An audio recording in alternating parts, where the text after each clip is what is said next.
এই হোম ডেকোরটা কেমন হয়েছে? চলো বানাই। সেজন্য রাউন্ড শেপ করে 2টা বোর্ডকে কেটে জয়েন দিয়ে দিয়েছি গ্লু দিয়ে, আর মাস্কিং টেপ দিয়ে 4-5টা আটকে দিয়েছি। মাস্কিং টেপ যদি না থাকে তাহলে কোনো সমস্যা নেই, যে কোনো পেপার দিয়ে তোমরা কিন্তু এটা করে নিতে পারো। এখন আমি ওয়াল পুট্টি পাউডারকে পানি দিয়ে সেটাকে আমি একটু একটা পেস্ট করে নিব। সেটা খুব বেশি পাতলা আবার খুব বেশি ঘন হবে না। এখন এটা বোর্ডের উপর দিয়ে আমি হালকা একটা লেয়ার দিয়ে দিব। এটা শুকানোর পরে আমি একইভাবে পেস্ট করে এখানে ব্রাশের মতো দেওয়া যায়, আবার স্পঞ্জের মতো দেওয়া যায়, কিন্তু আমি স্পঞ্জের মতো দিচ্ছি, স্পঞ্জের সাহায্যে দিচ্ছি, সরি। তো সেটা শুকানোর পরে আমি ব্যাক সাইডে ওয়ালে ঝোলানোর জন্য হ্যাঙ্গিংটা দিয়ে দিব। আর আমি এখানে মোল্ডেড ক্লেটা দিয়েছি, কারণ মোল্ডেড ক্লেটা অনেক স্ট্রং হয়।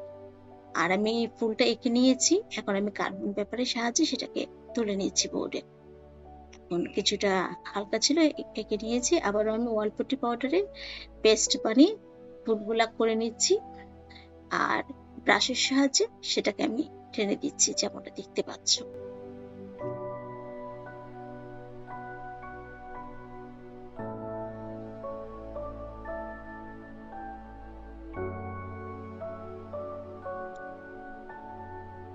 এখন একটা আমি ডোর মতো বানিয়ে নিয়েছি, ফুলের মাঝখানে যে অংশটা থাকে সেটাকে আমি দিয়ে দিয়েছি, আর নিচে কিছুটা আঠা গ্লু দিয়ে দিয়েছি, আর সেফটি পিনের সাহায্যে যে ডোটা ছিল এরকম। এখন এই ডোটা দিয়ে আমি উপরের পাপড়িগুলা দিব। সেই জন্য আমি নিচে একটা বাটার পেপার নিয়ে নিয়েছি, যেন নিচেরটার সাথে উপরেরটা লেগে না যায়। আর বাটার পেপার না থাকলে কোনো সমস্যা নেই, কোনো পলিথিন তোমরা ইউজ করতে পারো।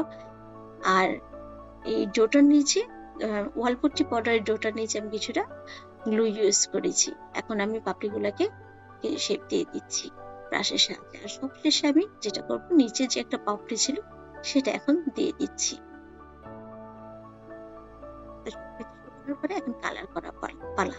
আমি ব্ল্যাক, হোয়াইট আর স্যাফ্রন কালারটা ইউজ করেছি। এখানে আরেকটু স্যাফ্রন নিচ্ছি, এটা আমি বেস কালার হিসেবে, বোর্ডের বেস কালার হিসেবে দিব। এখানে কালারটা অ্যাকচুয়ালি যে যার পছন্দ মতো তোমরা কালার করে নিও।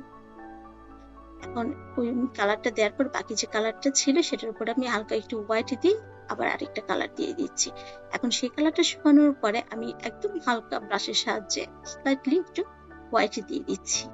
এখন ফুলগুলা কালার করব, সেই জন্য আমি একটা ব্ল্যাক, আমি রেড নিয়েছি, আর রেড এর মধ্যে হালকা একটু ব্ল্যাক ইউজ করেছি, আর সাইডের বর্ডারটার জন্য আমি অরেঞ্জ কালার ইউজ করেছি, আর মাঝখানে বাকি সবগুলো আমি গোল্ডেন কালার দিয়ে দিয়েছি। আর হয়ে গেলে একটা হোম ডেকোর। দেখলে একদম ইজি আর সহজ উপকরণ দিয়ে কিন্তু বানিয়ে ফেলা যায়, তাই না? Thank you.